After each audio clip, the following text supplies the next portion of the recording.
ముఖ్యమంత్రి గారు నేను హిట్లర్ అని చెప్పుకుంటున్నాడు. మీరు హిట్లరే, కానీ హిట్లర్ కన్నా ఎక్కువ మీరు తాలిబాన్. ఎందుకంటే తాలిబాన్లు కూడా కేవలం ఆడపిల్లల చదువు మీద రిస్ట్రిక్షన్స్ పెట్టి వాళ్ళు చదువుకోకుండా చేసారు. ముఖ్యమంత్రి గారే విద్యాశాఖ మంత్రి అయితే విద్యాశాఖ ఏదో వెలుగుతుంది అని చెప్పి అందరు భావించారు. కానీ అడుగడుగున అబద్ధాలు. ఇప్పుడు మీరున్న 27,000 పాఠశాలల్ని 4,000 పాఠశాలలకు చేస్తే ఇప్పుడు ఉన్నటువంటి ఉపాధ్యాయులందరినీ ఏం చేస్తారు? మీరు ఈ 3 లక్షల పై చిలుకున్నటువంటి ఉపాధ్యాయులందరినీ కూడా తీసేస్తారా? 4,000 పాఠశాలలో అడ్జస్ట్ చేస్తారా? లేకపోతే వివిధ గవర్నమెంట్ డిపార్ట్మెంట్లకు పంపిస్తారా? మీ విధానం ఏందనేటటువంటిది క్లారిటీ లేకుండా పెద్ద పెద్ద అనౌన్స్మెంట్లు మీరు పక్క రాష్ట్రానికి పోయి చేయడం వల్ల మన రాష్ట్రం పరువు పోతుంది తప్పితే ఇంకొకటి జరగడం లేదు. ఇంకొక విషయం, విద్యాశాఖ అనేటటువంటిది సంపూర్ణంగా అస్తవ్యస్తంగా తయారైపోయింది. ఒక సర్కస్ నడిచినట్టు నడుపుతూ ఉన్నారు ముఖ్యమంత్రి గారు.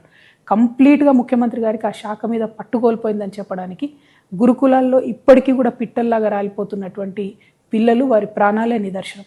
100 మందిపై చిలుకు చచ్చిపోయినా కూడా కనీసం ముఖ్యమంత్రి గారికి ఒక గురుకులం పోవడానికి కానీ గురుకులాల్ని రివ్యూ చేయడానికి కానీ టైం లేవు.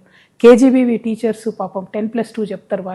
వాళ్ళు సమ్మె చేస్తే కనీసం వాళ్ళ సమ్మెకాలం జీతం ఇచ్చేయాలన్నటువంటి సంస్కారం కూడా లేకుండా ఈ ప్రభుత్వం వ్యవహరించడం అన్నది చాలా దారుణం.